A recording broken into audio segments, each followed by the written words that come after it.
You will dream it. Neil. They want to know. Hey. Neil. Hey. Neil. Come on. Hey. I want to be famous.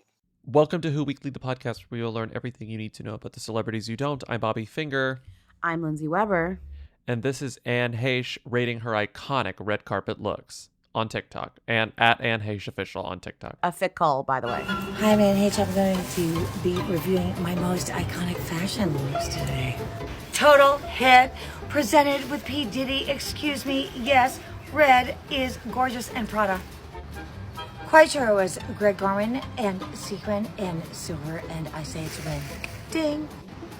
Hello, excuse me, Versace, yes, and it was Oscars, yes, and it was with Gregory doing my makeup. Ding.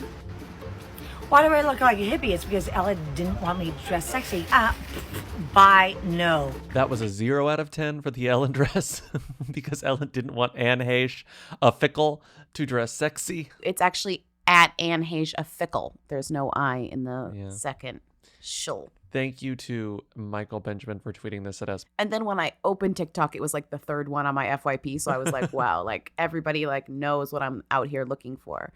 The cadence of the way that she's speaking there is really funny. It's like really interesting the way that she's doing this. The point is, I guess, follow Anne Heche, a fickle on TikTok. Don't follow Anne Heche Official. Follow Anne Heche a fickle. You'll know which one it is. Do you think Anne Heche Official was taken? Official? I didn't check, but there is Anne Heche Official.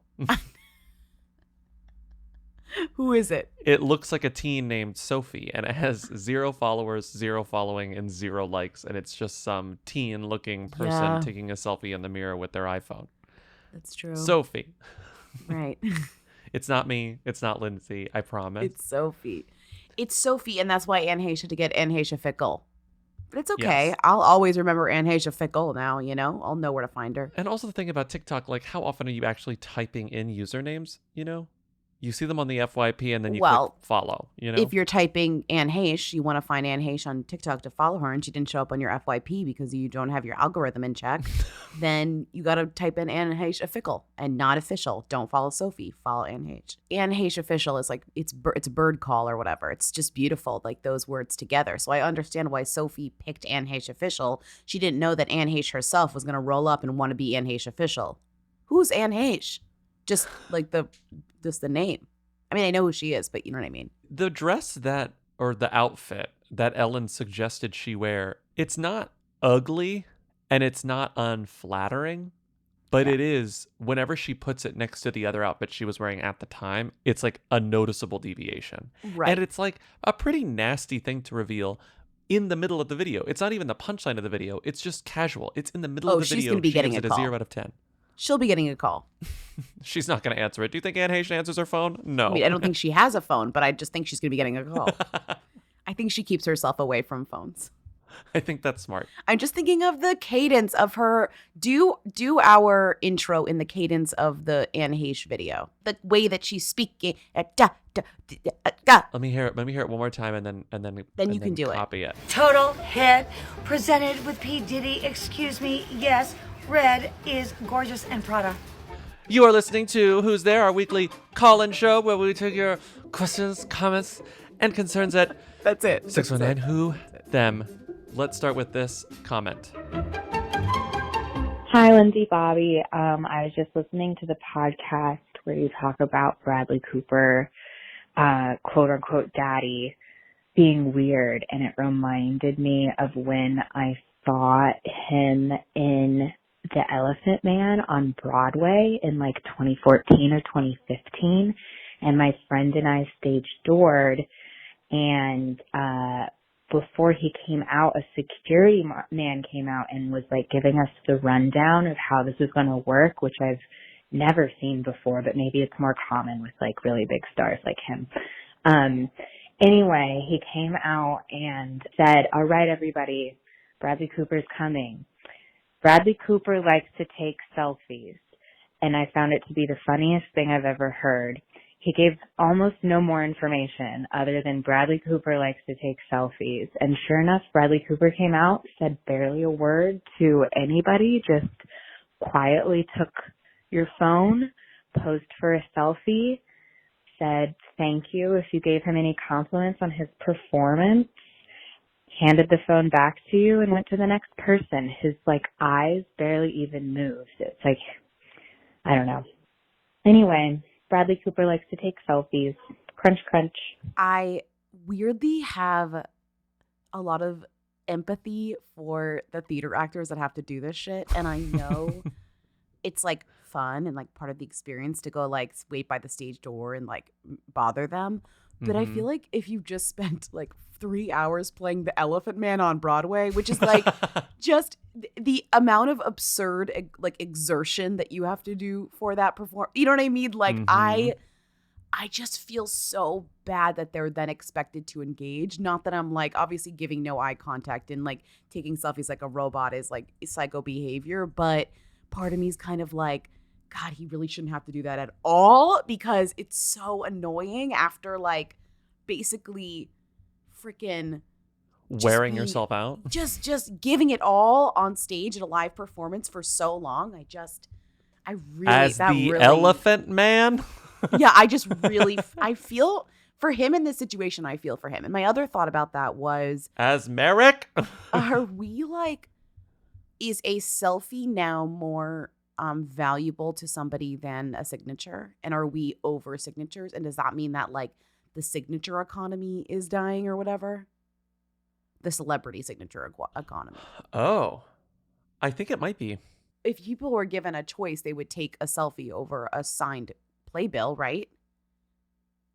Don't you think at this point? I don't know because I feel I think Broadway's signature culture is different from general signature culture because people collect their playbills and want to get them signed. So I don't know if that's ever going away. But I think generally, if you ran into, let's say, I don't know who's a good who, if you ran into Anne Heche on the street, would you ask for her autograph or would you ask for a selfie?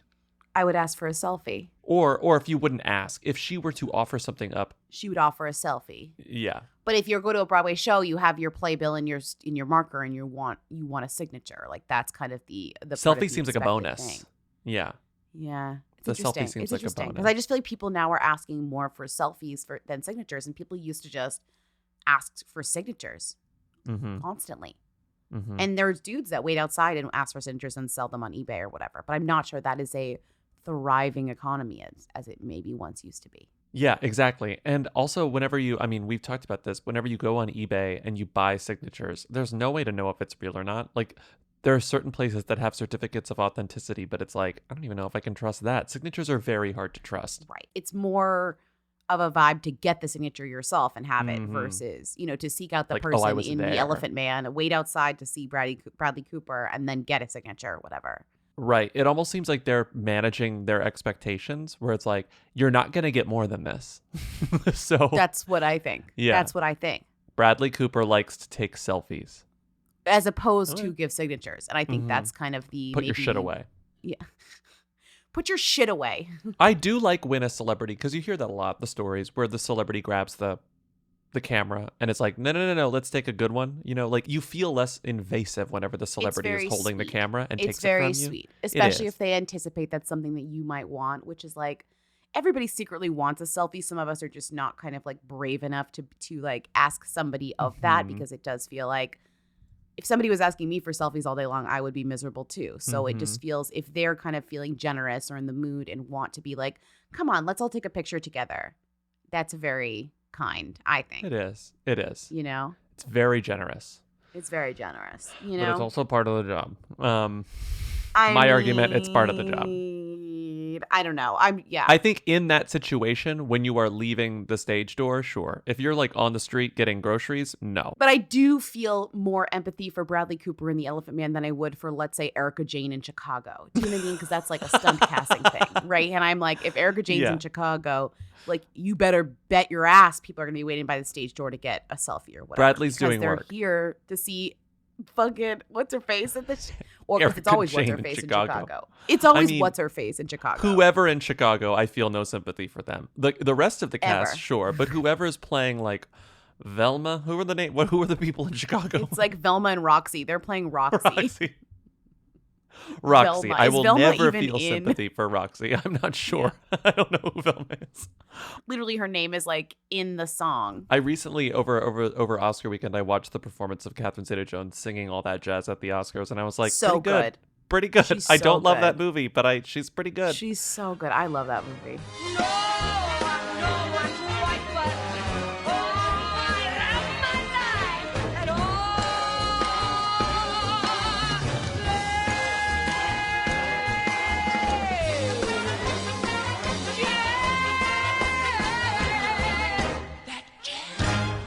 Okay, next call. Hey, Lindsay, Bobby. Just wanted to mention something that I feel like you forgot when you were ranking Christina Hendricks versus Retta, is that straight men love Christina Hendricks, and so that kind of pushes her up, unfortunately, in a lot of the areas of the culture. Christina Hendricks is the one that a lot of straight men who don't watch Good Girls or anything else will recognize. Crunch, crunch. You're telling me that straight men love Christina Hendricks? Why? Why, Bobby? I'm just like, Why? to me, Why? in 2010, well, they love her curves, and they love her curves. They love Love her. her ample She has assets. big boobs. Yeah, Lindsay, I was trying to be demure about it. They love her curves. ample They love her assets. ample assets. They love her ample assets, and they love her fake red hair, which we have a call about that in a second.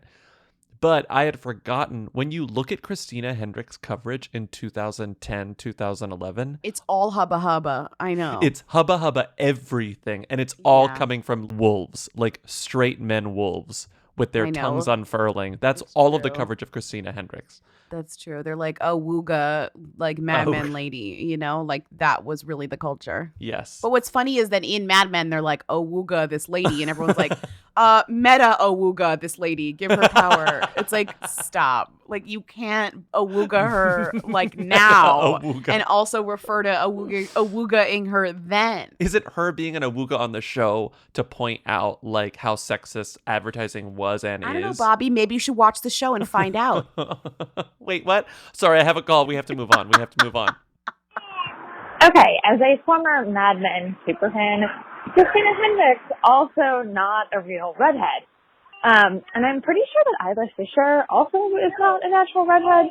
So, like, my question for you, are there any real redheads in all of Hollywood? Crunch, crunch. Honestly, if you had red hair in more than one movie and on the red carpet, to me, you're a redhead. Because, like, it's not fair to be like, who's a real X, who's a real Y, who's a real Z? You know, like, if you were like, she's not a real blonde, you'd go crazy. It's like, no one's a real blonde, you know? Rarely are people real blonde. Like, so No one's a real blonde.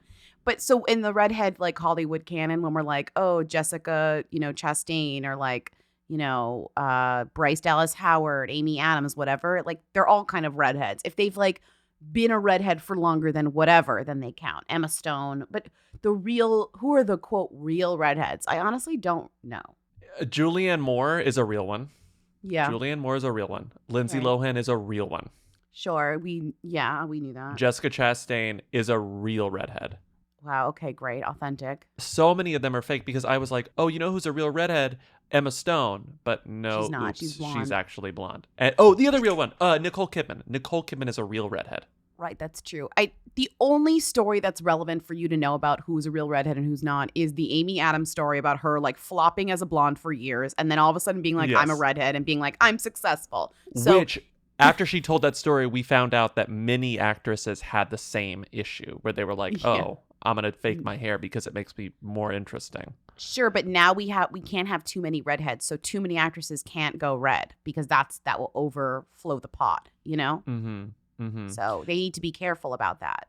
They need to What's- survey the field. What's interesting about Nicole Kidman being a natural redhead is that she is now doing the biopic for Lucy Oh my with Javier Bardem. God. And Lucy was not a born redhead. So she's being played by an actual redhead. So Nicole is playing a dyed redhead with her natural red hair. With her natural red hair. Celebrity's hair is like colored and burned and No, moved I know, and but pulled, the like, but irony yes. of playing It's a little fake ironic. redhead when you're a real redhead, and people do associate you with red hair, and they associated Lucy with red hair too, though hers was fake. But she decided to give herself that red hair. Interesting enough, wasn't Lucy half of Lucy's career in black and white too, or Yeah. at least some of it? Yeah. So it's like the Uh-huh. irony of her being a redhead. Yeah. It's kind of funny. It's a little funny. It's a little funny. The photos of Nicole Kidman and Javier Don't Bardem on the set start. of Lucy and Ricky, Don't start. like, It's vague. Oh, We're saying have- it's vague. have any two stars cast in a high-profile biopic looked less like the people they're playing? I didn't know it was Aaron Sorkin. Just look at the photos. Look it up, as they say. Look it up. Hi, Lindsay Bobby. So I'm seeing all of the celebrations of Daniel Kaluuya's Oscar. So happy for him. And seeing like all of these adorable videos of him celebrating with his friends. And so this might be like a question for British hooligans, don't know. But everyone's like, oh, Daniel Kaluuya's friends on all these videos are famous too. Stanton Dave, Michael Maris, and Damson Idris. I don't know who these people are, but maybe y'all could tell us. Okay, thanks, crunch, crunch. So Daniel won the Oscar. We all know this at this point, or I guess fewer people than normal know this at this point because no one watched the Oscars. But he won the Oscars and he's British. Did you see all of the, not just who's, but like, this happens a lot when people win Oscars, but like, remember when a lot of that was happening just because we're the right age? He is a millennial. So like, there are a lot of photos of him from, 2008 with his old friends. Oh yeah, no, people and were there great was because a wasn't he lot on of that. Skins or whatever? He was People were on talking Skins. about- So it was Yeah, like him people and were Dev talking about- Patel, him and Yeah. what's his name? Him and Dev Patel and Nicholas Holt. Holt. Where they were like, oh, what happened Yeah. to these kids from Skins? And it's like, LOL, they're all like super famous and successful. They're all famous. To be fair, Skins is amazing, and it actually tracks that it would have kind of clocked this talent because it's great. But it feels like, honestly, it honestly feels like when you talk about Drake and everybody's like, Degrassi. It's like we're at that. It's a very similar kind of vibe, kind of bringing up Skins in that way. But Skins is a great show, and if you had to be on any of the teen shows as a kid, that one is like probably the least embarrassing. The people that the caller talked about, Stanton Dave, Michael Maris, and Damson Idris. So Stanton Dave, we've talked about him before. He just goes by Dave. He's a rapper. I'll play some of his music. We've definitely talked about him before. Far from the rest, but I'm far from my best. Life is a lesson, I'm passing a test. Yes, everything blessed. I don't want drama and I don't want stress. My girl got finesse, Caribbean flex. Body and chest, tech body and chest. Thank God more, I grew up with less. Just to the right, raps to the left. Arge in the middle, got seed to the death. Batch full of dogs with the 16s vets. The other guy she mentioned, Michael Maris, he goes by Buck. He's not really famous. Damson Idris, however, is an actual, I would argue, who on his way to becoming a them. He's the star of Snowfall. Ah. He was also in an episode of Black Mirror with the guy from Hot Priest. What's his name? I always forget his name. Andrew Scott. Andrew Scott. Yes. Andrew Scott. Okay. But he's been making, so I was like, okay. He's hot. Now we see that he's an actor. He's hot. He's like up and coming. He was in some terrible Netflix movie. I mean, I'm saying terrible. I assume it was terrible. One of those Netflix movies that's like, because Extraction was such a big hit. So it's like, oh, let's just make these weird action movies direct to video. They're all called like Distraction or like This one was called Intraction. Outside the Wire with Anthony Mackie. Did you ever see this? No. No. I'm assuming they'll say, 100 million people watched 2 seconds of this movie. But it Okay. is one of those things that now that streaming is the way that it is business wise, you see these like big stars who are in these almost VOD seeming like shitty titles because they're almost like doing them in between big projects, Instead of doing an indie movie or two, this is one of those new whatevers, which is the weird, I will call them Bruce Willis vehicles because it feels like Bruce Willis is only in these movies now, Yes. Did you see there was like a complete ranking of Bruce Willis's 20 Shitty. direct to VOD movies, and I was like, I'm he's telling been in you. 20. We should literally call them Bruce Willis's because they're all the same plot of an old Bruce Willis movie recycled with like newer it to be about newer technology, and Bruce Willis himself is in half of these movies that they're making. Mm-hmm. And if you read about the producer Randall from Vanderpump Rules, Randall Randall Ennett. he's like kind of one of the guys who's responsible for a lot of them. Mhm. And he's guys like him kind of produce these kind of low budget, high action, pulpy movies that go straight to streaming. The Michael B. Jordan one is called Without Remorse. Look at the poster for these movies. The telling aesthetics you. are truly being pulled from the era of direct to DVD movies. I'm like telling you. everything looks cheap. They don't even try to make these movies not look Right. cheap. And of course, Anyway, his face, I bet, is huge on the cover so that you're scrolling through when you see his huge face and you're like, oh, Michael B. Jordan, I bet this movie's good. He's really good. They're gonna play by my rules now.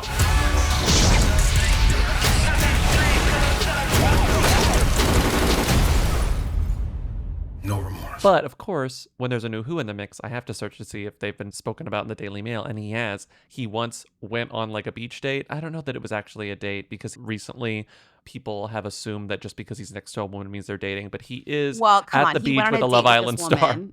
He did go to the beach with this woman. The photos of him in DreamDoll where people were like, oh, they're dating, oh, he's fucking, oh, whatever, da-da-da, were like, they literally just took leaning. a picture. They literally took a picture with each other and they were like kind of cute. And people were like, Yeah. oh. And he was like, no, we're not dating. You know, Yeah, they're he had not to- dating. Yeah. And he tweeted, okay, so don't pose near a woman because then we are apparently married. Yeah. And then notes emojis. Forgive me, I'm still learning wine, Right. which is And then she posted his tweet and said, y'all need to relax, potential boo. I literally just met him yesterday. It was a damn photo. I literally just met him. Yes. That's what they're literally posing on some Oscars red carpet-y, like party thing. So that's who he is. But DreamDoll, honestly, I'm obsessed with her. Okay. She is a reality star and has been a reality star on 2 shows. She's been on not only Love and Hip Hop New York, before that, she was on Bad Girls Club. And she Oh only my lasted a God, I single love- season on both. I love Bad Girls Club. I love Bad Girls She was Club. kicked out of Bad Girls Club for bullying, and I was like, but I thought that was the point. Wait, I'm sorry. Wait. Back up. How do you get kicked off Bad Girls Club for bullying? I'm telling you, I'm going to play the clip. Apparently there was like, it got physical. If somebody asked me what Bad Girls Club was, I would be like, it's women bullying each other. But she literally gets kicked out in episode 2. That show literally is like, who can be the baddest girl? Exactly. This 'Cause is the you Bad wa- Girls Club. you And they're watched all Bad like, Girls Club. okay. I did once. But you watched Bad Girls Club. Correct me if I'm wrong. That was the point, right? To be rude. Yes. We won't tolerate kicking of someone that's already down. We will not tolerate what you did last night, Tabitha. It's not going to be in this house. You need to leave. It's not the Mean Girls Club. Oh my God, yeah. This is that's whack. No. It's not the Mean Girls Club. It's the Bad Girls Club. Okay, yeah, that's a big difference. Also, her real name is Tabitha, by the way. Her real name is Tabitha Robinson. So she gets kicked out of Bad Girls Club for bullying. Then a few years later, then she becomes an Instagram influencer. She starts rapping, and she gets a job on Love and Hip Hop, but she only lasts 1 season. In her wiki, it just says 1, Tabitha is removed from the house in episode 2 after bullying and physically attacking Kaylee. 2, Tabitha is replaced by Stephanie in episode 3. No, Lindsay, I literally watched the video of her replacement joining, and everyone loves her. I know about time. We've been waiting on you, girl. Y'all ready to turn up? Bad Girls Club, bitch! But back to DreamDoll. So she started rapping after Bad Girls Club, and That's how she got the Love and Yeah, Hip Hop. Now she's just like kind of an Instagram influencer, still releasing music. I watched her do a video with a pretty famous YouTuber, many million subscribers. B Loves Life. Named B Loves Life. Have you watched B Loves Life before? this woman comes up a lot when you start getting into mukbang land. If you're looking at mukbang land, which is like where people just eat an intense amount of food on camera. Obviously, exactly, it comes mukbangs. originally Yes. comes from Korean culture, but now has kind of just become a YouTube meme in a way where it's just like it's just like, I'm gonna have this person on my show and we're gonna order like the entire menu from Cheesecake Factory and slowly eat it as we And eat talk it or all. whatever. And people love to watch this. So she has become kind of the queen of that because she does like seafood and like she loves to do big crabs. big crabs. She does a seafood boil with DreamDoll, and they talk about a lot, but it really is like a compelling way. I mean, I guess Hot Ones helped popularize that as well, but like Hot Ones kind of helped mainstream the idea of eating food while doing interviews or whatever, because eating messy food also. Right. It's like specifically messy because it humanizes you in a way, you know? well, that, and I think some people like the slurps and the And then it's the ASMR. food noises. But it is weird because then some people hate food noises. Mm-hmm. This is a YouTube thing. If you go down a YouTube hole of mukbangs, you will probably never come out. It is very much a thing. You did the Bad Girls Club, Love and Hip Hop. Oh, yeah. I hate that show. You do? So what did you hate about that show? I hate reality TV, period. Really? So do you think it ever launched your career or made you who you are today? No. I feel like it helped. But it helped me be like, it's like this is what I've learned. Mm-hmm. You don't get a second chance at a first impression. People forget that this stuff is edited at the end of the day. That's why I love YouTube. Yeah. I'm the editor. Right. You can control your own stuff. Not nobody trying to make you look bad and telling me they're going to do it before that. So it's just like, you know, at the end of the day, yes, it did give me a platform, but I don't feel like no bad girl that ever got off that show walked out of there with a great reputation. So to recap, DreamDoll is a who, Damson Idris is a who, but I think he's like, oh, he could be a them. He's doing too many things to not be a them. Right. Okay, next call. Hi, Lindsay Bobby. I'm wearing a mask right now, so I hope you can hear me. But I saw on Tumblr that Ross Lynch's sister named her baby Super Funk, which is something that I had to fact check by Googling Super Funk baby. And it's true. ScarJo Yummy Pop.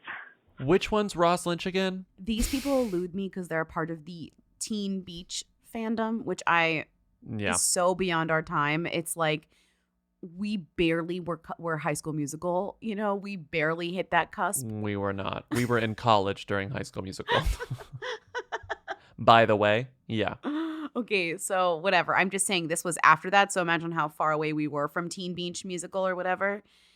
These are, some of these kids were in kids. They're not kids anymore. They have children, babies having babies. They're not babies anymore. They're adults. Anyways, some of them were in this, and then they formed like a band like R7, remember? And they all have like siblings or whatever. R5. R5. And then now they have like YouTube channels. And he was in the Netflix show Sabrina, and he was also Jeffrey Dahmer in the Dahmer movie that I never saw that had the really good poster, but I was like, I don't need to watch this. Ross Lynch is the breakout of this like family of kind of talented people, you know, who have been in various we've talked about before.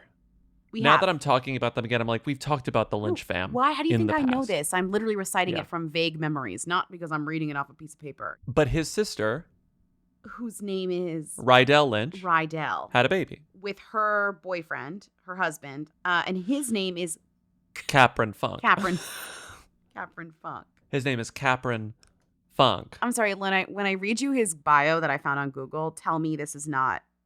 Tell me if you ever thought this would be a type of person, okay? Okay. Professional scooter rider and 1/3 of the Funk Brothers web group, who became known for his work with Apex scooters. Along with a wide variety of first-place finishes, he successfully landed both a double backflip and a double front flip. I don't know what's strange about that, Lindsay. Like, what is your comment? Is there anything more modern than a professional scooter rider who also is part of the Funk Brothers web group? Can you name the other Funk brothers? Yeah, one's named Tyler. One's Tyler, one is Corey Funk. And one is Capron, Rydell's husband. Famous birthdays, again, they rank everything. There's not a single thing famous birthdays cannot rank. They ranked the members of the Funk brothers, and Capron Funk is number one. He is, because I think it's because he's has a kid with Rydell Lynch. And Rydell Lynch's baby's name is Super Funk. Oh my God. Super Funk. I mean, I really did dig to see if this last name was like a put on, like if he was not Funk, but I think the name is the name. So the baby's name is Super, and then Super Funk. They have a video about this where they're like, our baby, and you can play a clip here. Everything's on YouTube, you know? Mm-hmm. Everything's on YouTube. Hey friends, I'm Sharon McMahon, host of Here's Where It Gets Interesting. Each week, I speak with authors, experts, and thought leaders on everything from American history and democracy to how to be a better person on the internet. And don't miss my extremely popular docuseries, which educate you on things you never learned in history class. Follow and listen to Here's Where It Gets Interesting on the free Odyssey app or wherever you get your podcasts. Hi guys. Hello. We're the Funks. Hey guys. Day 3 of our baby boy's journey in life right now. This is our name reveal video. Before we reveal the name, we wanted to take you through the course of our relationship and how we got all the way to him. Okay, I'm not going to make you listen to all of that. It's like 6 minutes long. I'll fast forward and get you to the good part.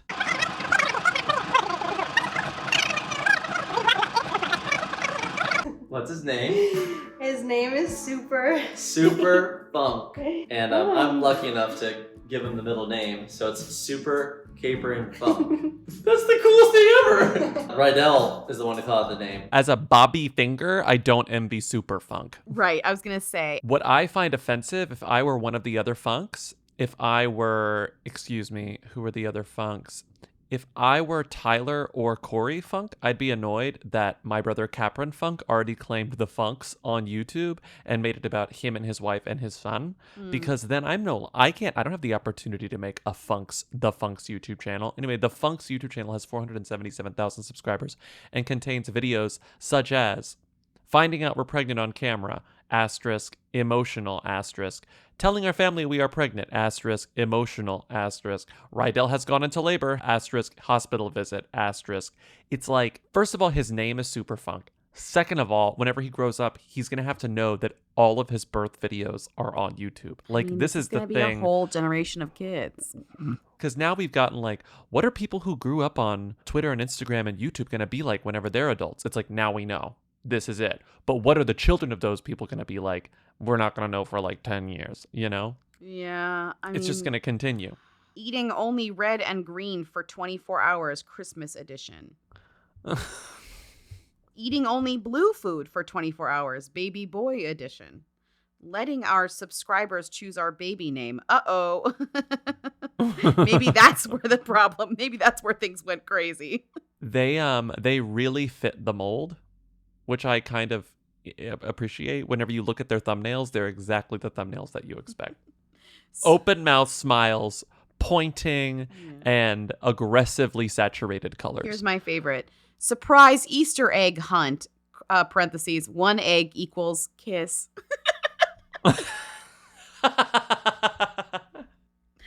You know what? I like it. 1 egg equals kiss. Hey, Linz and Bobs, long time. I'm just calling on this here Lesbian Day of Visibility to talk about how Annie Clark is engaging in the Streisand effect by trying to kill an article about her that was done to promote this new album that no one would have known about if she hadn't tried to kill it. I guess that's the Streisand effect, right? Anyway, love you guys. Living La Vida Latte. It's not even worth trying to figure out why St. Vincent wanted the interview killed, because it could be for any stupid reason. And also, honestly, celebrities do this shit all the time, you know? St. Vincent especially. St. Vincent has famously done this multiple times with press, and clearly that's something she's uncomfortable with. Which the writer of the now deleted article, Emma Madden, writes about in the introduction to the interview that St. Vincent killed. Yeah. Is that St. Vincent is notoriously annoying when it comes to engaging with the press. However you feel about the media, it's a reciprocal system where if you have a thing you want to promote, like your brand new album, then you need to talk to people about it to get other people to hear about it, to know to listen to it. And if you don't want to play in that system, you might have a hard time maintaining a record label deal or whatever it is that however you're releasing this album. The person who's helping you and paying for it might, not feel so great about you being so difficult in terms of press, because that's how people hear about stuff, good and bad. First of all, St. Vincent, who were them? 1, 2, 3. Who? But I am like, I'm not calling her an anything them. She's a who all around. okay, she's a who. This behavior is who-y. So She's a who. Like when she dated Kristen Stewart, she was the who, you know? Right. She has a new album coming out, and the album, never forget, her last album, the cover was Whose Legs? Oh my God, it was Jack Antonoff's girlfriend's legs. Carlotta Cole. Carlotta. So she released a new album, and it's about to come out. It's called Daddy's Home. And this is her doing. This is the problem. This is why it's like annoying. It's like to the writer and to us and to everyone who's paying attention, is that she's like, I wrote this about my father getting released from prison and everything I went through like after my father was released from prison, because we have this very weird relationship. I think they were sort of partially estranged. She grew up, her parents were divorced. She grew up with stepfather. Like her father wasn't really in her life apparently. And when you hear that story on a surface level, it's like, oh, like it's about prison. It's about like, what did he go to prison? She says it's white collar crimes, which is like, okay, that's interesting. So of course you release the album and you tell the press that this is an album inspired by your father getting out of prison. Whenever the interviewer asked questions about prison and the current state of like prison reform, she didn't want to answer those questions. And the way that she doesn't want to answer those questions isn't even particularly notable. She's basically like, I don't want to go there. Like if this interview had been published, kind of no one would have paid attention. It's the Streisand effect. This is peak Streisand effect. Her killing the interview is Streisand effect. I was going to say, like, the interview itself is not controversial. And She's annoying in it. She's very clearly annoying in it. Yeah, but what I think is interesting is, as somebody who did a lot of interviews at Vulture, you want the interview to be snappy, right? Mm-hmm. She posted kind of the whole thing in full to kind of make a statement, therefore kind of creating, again, the Streisand effect of it all, which is where St. Vincent was like, I don't like this interview at all. And then the person posting it was like, well, here it is. And now everyone has to read, and everyone's reading it, even though it's not even that good of an interview and it's not like edited down. So, and everyone's reading it being like, attention. What? Yeah. Like everyone's like, what was why wrong did with St. this? Vincent get mad at this? But maybe that's why she posted it. Cause she was like, the idea that somebody would want this not up, and it's so nothing. Like it really is like, what even is the problem with this shows that this is a fucked up situation. So maybe that was her point in posting it, that it was boring or whatever. That's what I think the point was. It was just, I think the point is like the state of music journalism and the state of publicity. I mean, how it's like, truly, like, I think it was more of a comment on this, because this is a journalist. This is like a music journalist who writes about stuff like this. Right. I mean, the state of music journalism is kind of like you're at the whims of somebody who does not want you to publish anything they don't want to be put out there or whatever. But I mean, you also have the risk of something happening like this. So, there's that. Us saying, oh, we don't have to give interviews, St. Vincent. Easier said than done. She does have to give interviews because she has an album to promote. And like, that's how the system works. So it's like, you either live outside the system, like Bjork or something. You just release, whatever, and then like never talk about it in public. And you're mysterious.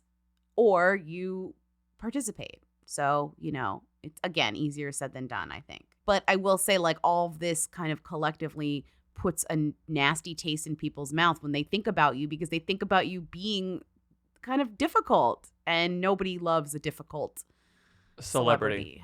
Even though even sometimes when celebrities are difficult, they have good reason to be, but this was a little bit like, please stop wasting people's times by giving them interviews and asking for them to not be posted. And now what's going to happen if she gives another interview, people are going to ask about this, or it's going to be, you don't get to have this interview if you talk about the killed interview, it's going to be terms of the interview. It's just going to be a pain in her ass, and it wouldn't have been a pain in her ass had the interview just gone up. But yeah, St. Vincent who, Annie Clark also who, same person. Same person. Who? Kristen Stewart, them. Oh my God, who is Jack Harlow? I keep seeing this name everywhere. I have no fucking idea who this is. I know I could Google this, but I wanted to call you guys because I feel like you'd have a more nuanced answer. But like, literally, I have seen his name like 7 times in the past 2 days. Who the fuck is this guy? Thank you. Crunch, crunch. Me at home. I love this caller's like passionately bewildered energy. They remind me of, who was the person on YouTube who was always like, oh my God, here's the thing that I'm so annoyed about. Don't mention her. She's cursed. HB collection. HB something collection. It's collection. Be careful. She's cursed. I think that eating a fucking potato is actually really great. Like, it's fucking real food, okay? It's real food. It's filling. For me, it's low in calories. Like, go fuck yourself. Who the fuck do you think you are? It's like, to me, it's like sinful to make fun of food. Like, how would you like to not have food? I'm sure someone out there would love to have a fucking potato. You fucking bitch. You know who Jack Harlow is. I didn't until I started looking around, because I also feel like he's been on the peripheral of my vision in terms of culture. I knew he was on SNL with... He's everywhere. He was on the Maya Rudolph episode, and I had heard his name. This is embarrassing, and I don't condone it, but where I heard it was during Chet Hanks's like white boy summer rant. He was like, we want to do cool boys like Jack Harlow. And I'm like, in my brain, it clocked Jack Harlow and said, Google this guy later, or I know his name. Who is he? And as it turns out, Chet Hanks aside, whatever, he is like his own kind of phenomenon, meaning a very good rapper who kind of started from like a funny place where he was like literally, I think he's from Pittsburgh, and he was doing like nerdy Louisville. guy rapping. Like he was always good, but he was kind of nerdy, and he wore glasses, and he was doing this kind of these mixtapes, and they were really good, but he himself was not like a chic person. And then his story is kind of cool because he basically released these mixtapes. People heard them, were like, oh, this guy's actually good. Oh, is that what he looks like? You know, because he was just like this kid. That's funny. Who was kind of nerdy. And so he made these mixtapes. Then they, of course, people heard them, flew him out. He flew out, he met with Scooter Braun, as you always do. He met with Def Jam. He got his record contract, and he's been making stuff ever since. And it's cool because now they're doing the thing where they'll take his old songs that are really good and put like The Baby on them, and put Lil Wayne on them, and put these rappers on them, and like they'll blow up, because they're really good, but you almost need to add in like the rest of kind of the people. Don't forget, not just DaBaby and Lil Wayne, sometimes Adam Levine.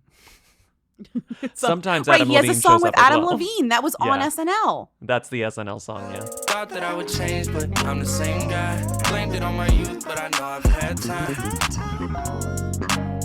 And when it comes to you and I, he seems like pretty cool. I like that his real name is Jackman, as in Hugh Jackman, but his real name is Jackman Thomas Harlow, right? Was I right that he's from Louisville? He's from Pittsburgh, Louisville. He's not from Pittsburgh. Okay. Yeah. Oops. Because he lives in Atlanta, because he's making music out of Atlanta for a while, and that seems very specific. That seems important to like what you sound like.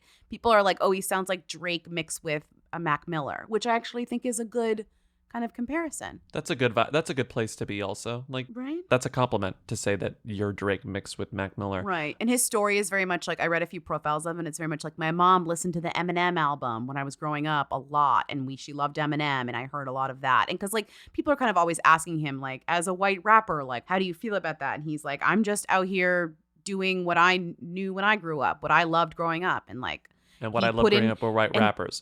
Bobby's favorite thing where it's like he said he wanted to be a rapper, and his mom was like, all right, put in the work. And he did like 10,000 hours of practice, which is like what they always say that you have to do to be an expert. 10,000 hours line, I just love when people drop it. I like seeing people talk about the 10,000 hours rule. Sorry. No, I know. Well, listen, it's funny because I sent this to you. Where is it? Where is it? You texted it to me last night. You were like, look, it's your favorite thing. Because no, here literally it is. One of the When Jack Harlow was 12 years old, he decided he wanted to become the best rapper in the world. He didn't know how he'd do it, so he went the natural route. He asked his mom what to do. Harlow's mother had just read Malcolm Gladwell's Outliers, so she told Harlow that he needed to rap for 10,000 hours, 4 or 5 hours a day until he turned 18. Harlow was still in middle school when he released his first mixtape. That sounded good to Jack Harlow. And it's funny because, so this is from one of the first profiles ever written on him. It's from Louisville.com. Like, it's literally Louisville.com. The headline is Kid with a Mic. It was written by Josh Moss in 2017, which does not feel like a long time ago, but this guy, it's fast. Like, what happened to him happened really fast. And he was on the digital cover of Spin when this came out, and he had been nominated for a Grammy. So it's like this was all happening really, really fast for him, you know? Don't get the Kentuckians calling us angrily. What did I it's say? not Louisville. Oh my God, I'm Louisville. sorry. I don't live there. I'm sorry. You got to be a local. Local? Anyway, his big song is What's Poppin'. If you do want to hear, I'm sure Bobby will put a clip. I'll put a clip in. gotta cherish the present. I'm drinking water and wearing protection. Got a career and I'm very invested. Some people call it a scary obsession. The only other thing about him that's like at all hooey is there were rumors that he was dating Addison Rae for a while. Which is funny. I know. I'm sorry. I didn't make them up. No. I didn't make them up. But there was a period of time in April of this year where people thought he was dating. He'd been hanging out with Addison Rae, and there was a lot of like, who is Jack Harlow pieces based around that buzz.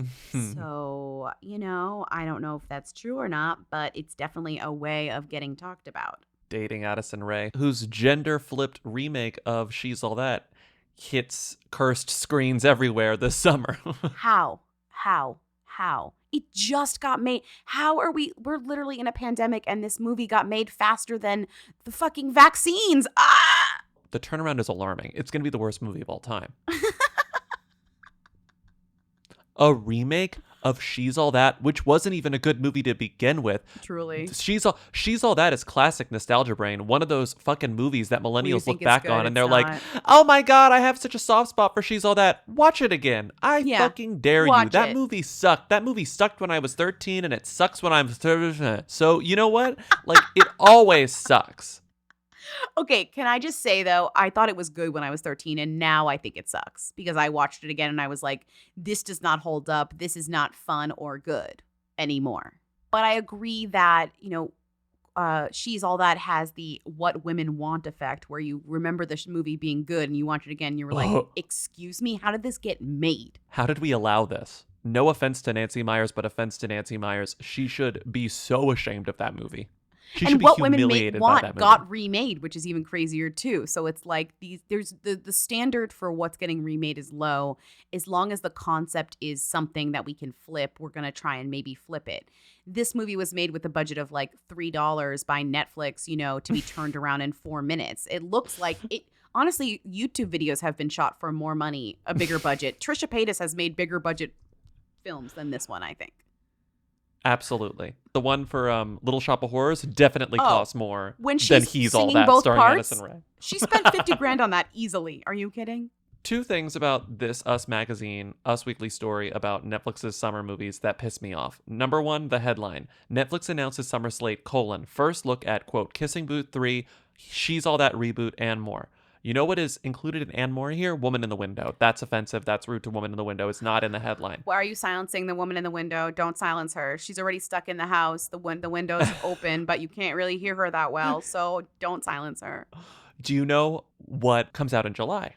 What? Also not mentioned in the headline. Didn't even know it existed. What? Yes, that's right. You guessed it. Actually, you didn't guess it. Another punny rom-com starring Christina Milian. This one's called Resort to Love. Where is it coming out? Netflix. Oh my goodness. Wow. Resort to Love follows Erica Milian, an aspiring singer, love pun. it, who lands a resident gig at a posh island resort and spa in Mauritius. Unbeknownst to Erica, her ex-fiancé Jason is getting married at the same location, and Erica gets roped into performing at the wedding. As she tries to keep her past relationship a secret from Beverly, the bride-to-be, Erica begins to fall for Jason once again, and Jason's brother Caleb strives to prevent them from rekindling their romance. Wow. With Jason caught in the middle of a complicated and hysterical love triangle, who will meet him at the end of the aisle? Beverly or Erica? Well, it better be fucking Erica, I'll tell you that much. It better be fucking Erica. It better be fucking Erica, and it's produced by Alicia Keys. Do you know who the love interest is, the man? No. Who's the man? Who? Jay Farrow, remember him? Yes, from SNL. Yeah, he was like their main impressions guy for years. Okay, and now for a quick who them. Hey, Lindsay and Bobby. I recently binged the whole series of a Black Lady sketch show, which I really love. But are any of these women who's or them? The only argument that I can make for them is Robin Thede. That's about it. Crunch, crunch. Can you be a lesbian? I mean, there's plenty of funny people on the show, but I think they truly are all who's. But are Robin Thede. If anyone is going to be a them, it's Robin Thede. Robin Thede, who are them? 1, 2, 3. Who? I think she's still a who. Sorry, Robin Thede. I agree. I think she's still a who. Is the second season out? I don't know. I just saw the first. I've only seen the first season. Oh, the second season is out. Also, I've seen a lot of clips because I feel like it's obviously a very clipped show. On YouTube and whatever. Exactly. It's like all of those. It's like, I think you should leave Tim Robinson. It's like they dine out on the like YouTube. But that's good though, because that's clips. how that shit gets out of HBO for people to actually watch, Exactly. I wouldn't have watched the show if not for a stray clip that I saw like on Twitter once. Right. Fucking John Oliver puts basically his entire show on YouTube. He's like, oh, here's him talking about plastics. And I was like, right. Like, I'm not going to watch it on the HBO app, but I am going to watch it on YouTube. You would love to listen to hear time talk about plastics because you're obsessed with At plastics. at like 1.7, 1.8 speed. Yeah. Oh my God, John Oliver frantically talking fast at 2 sped up speed about plastics really is like what's going on inside your brain at all times. Yeah. Hi, Lindsay Bobby. I just heard an ad for the Mini Cooper, but they kept referring to people who drive this vehicle as mini drivers, like time and time again saying mini drivers. And it made me think, does this mean that mini driver is officially a who now, since no one in the ad department flagged that as an issue? Godspeed, Bella Hadid. Wait, Godspeed, Bella Hadid. That's good. That's good. Isn't that good? That's good. Godspeed, Bella Hadid. Godspeed, Bella Hadid. Mini drivers. I did not know that Mini Cooper drivers are called mini drivers.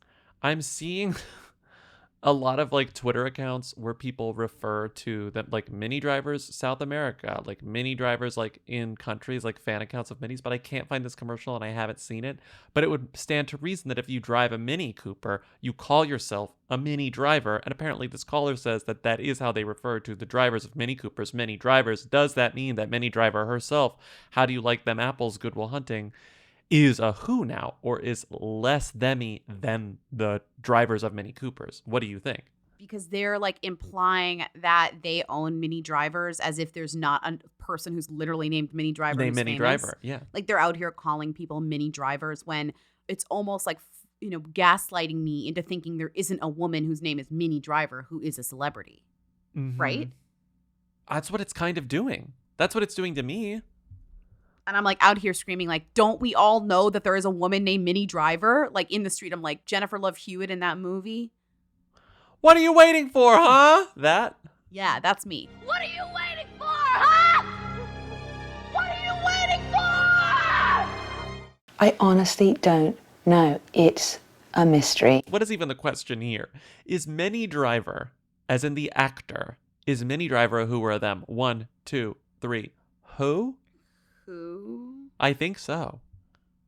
I don't know. I'm calling her a who. Do you know that she has a new podcast? Do you know what it's called? It's like Mini. It's probably called like Mini.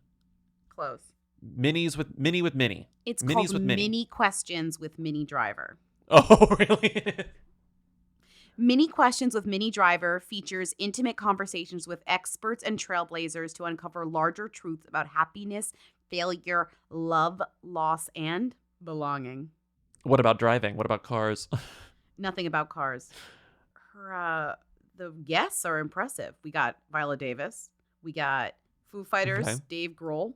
We've got Ronan Farrow. Okay. We've got Jeremy O. Harris. Okay. And Alan Cumming, among many others. Oh, wow. I'm telling you. Wow. Cool. Minnie's asking the questions. And Minnie's driving a Mini Cooper. We have no proof that she drives a Mini Cooper. We don't know. Each episode, you will hear a guest I admire answer these 7 questions, so that together we can examine how as people we're both similar and individual. Join me in my exploration on Mini Questions. Hey guys, long time. Here's my question.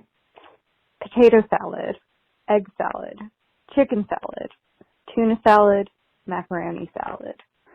Rank from them to who? Thanks. Crunch, crunch. Bye. This is fucked. I think I have one. Want me to do mine and then you tell me if it's right? Or do you want to do Okay. the opposite? Do you want to do yours? No, you do yours. I'll tell you if it's right. Who to them? Who to them?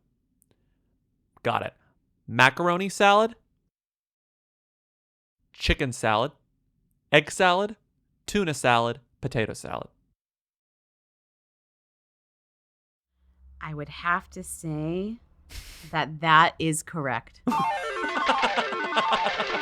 You rated chicken salad very low. Can you explain why? When it comes to salad sandwiches, as in like mayonnaise-based sandwiches, I think that chicken salad is a little less common than tuna salad, even at a sandwich place. Because tuna comes from a can. Chicken salad requires a little more work, you know? Like tuna salad is You open the can, you do the thing. Like chicken salad requires you have to have some cooked chicken in the house. You have to have a rotisserie chicken that you shred. It usually requires a little more work And than a if tuna people salad. are like, I have a spread of sandwich salads, you would assume it would be tuna. Tuna. You would assume it could be Mhm. egg. You would assume maybe a side of potato salad is at the dinner. Macaroni salad, I think macaroni salad and chicken salad are neck and neck, though, for likelihood of existence. And egg salad, while very good, a lot of people are turned off by egg salad just simply because of the texture and color. And so it's like, it's lower down. Egg and salad taste is very and smell. niche. And taste and smell. But like tuna salad is on most sandwich shop menus, right? Like anywhere. Yes, tuna but salad. you said It's at potato Subway. salad is the most themmy because it's like fucking potato salad. I'm sure someone out there would love to have a fucking potato. You fucking bitch. Every like region like has Has their a own potato salad. version of a potato salad. Vinegar that's based, true. mayonnaise based. Like they like if wherever you are from or wherever you live has potatoes readily available to them, they're going to find a way to cook them, mix them up, and add some sort of acid or fat to them and chunky pieces. You and know, macaroni salad, while iconic, tends to be regional. I think of it as a very southern thing. Maybe I'm wrong, but I think of it My as a mom very used to southern buy thing. it very rarely because it would just get eaten immediately. But she used to get it at the supermarket Oh, sometimes. of course. and It's a very like, supermarket tub A thing. supermarket macaroni salad is like, ugh. Yeah. It's so good.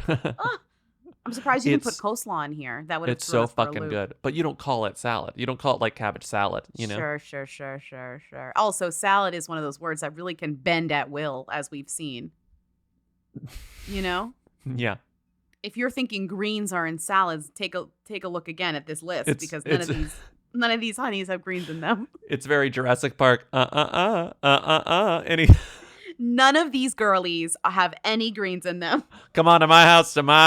We'll have salad and then nothing on the table will be green. Hey, you know, The only thing green in my salads, dill relish. the only greens in my salad, celery. No, I do not like celery in any sort of salad, and you know this. Fucking do. I as much as I love like celery, celery. I do not want it in my tuna salad. I do not want it in my potato salad. I Well, do not want it too in my bad, macaroni salad. Sweetie, if you're eating my fucking salads, you're eating celery because God. it's delicious. The only greens in our salad are dill relish or celery. Yeah. That sounds good. Now I yeah, really want to that's make it. egg salad. I might make egg salad for lunch. Thank you for listening to another episode of Who's There, our weekly call-in show. A mess. What's your favorite potato salad? Vinegar based or mayonnaise based? Mayonnaise based, although I will eat whatever. I also like a mustard base, but I guess that goes with vinegar. You know, that I like goes with I like a vinegar, yeah. mustardy, tangy. Ooh, like a Dill-based. really chunky mustard. Ooh. Yeah, maybe I prefer that because it's more special, but you really cannot go wrong with a mayonnaise based anything. in my Shout out to mind. Dan Nosowitz. One of the best potato salads I've ever had, and I think about it anytime I think about potato salad, which isn't infrequent, is Dan Nosowitz's potato salad was one of the most astonishing things I've ever eaten. I mean, he will literally sob if he hears you say that, which he will because he listens I to hope this he podcast. does. But will he listen to the very end? I don't know. We'll see. We'll see. We'll see. We know how things taper off. Thank you for listening to another episode of Who's There, our weekly call-in show. Keep calling at 619-WHO-THEM to leave questions, comments, and concerns. Support us on patreon.com/whoweekly for twice weekly bonus episodes and your own special call-in line. Thank you to Katie and Eric of the Who's for providing our Tuesday Read a theme song. And rate and review us on Apple Podcasts. We love your ratings and reviewings. We'll see you on Tuesday. Bye. Bye. Hey.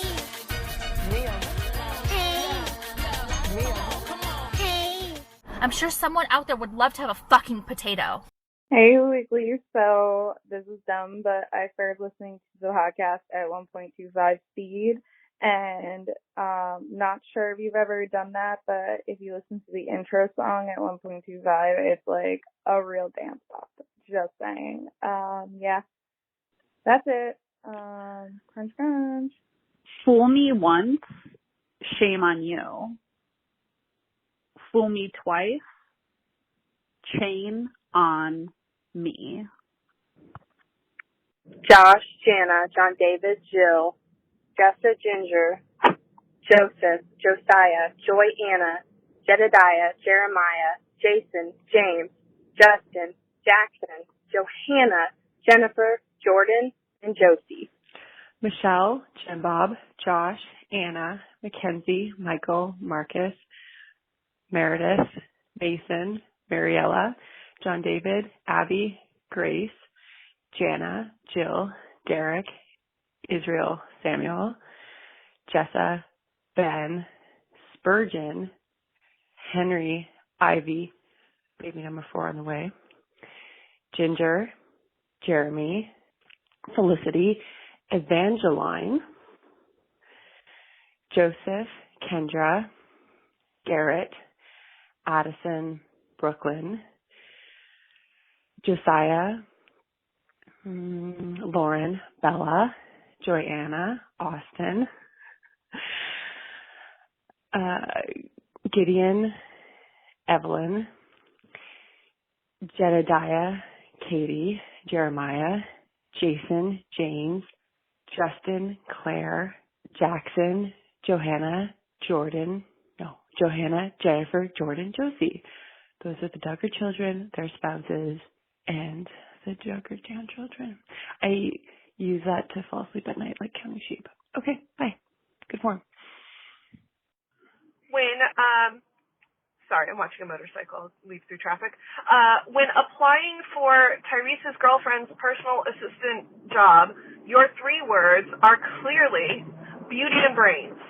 Done. Covers everything. You got it. Crunch, crunch. Onion Rings Worldwide is back on Instagram. Crunch, crunch.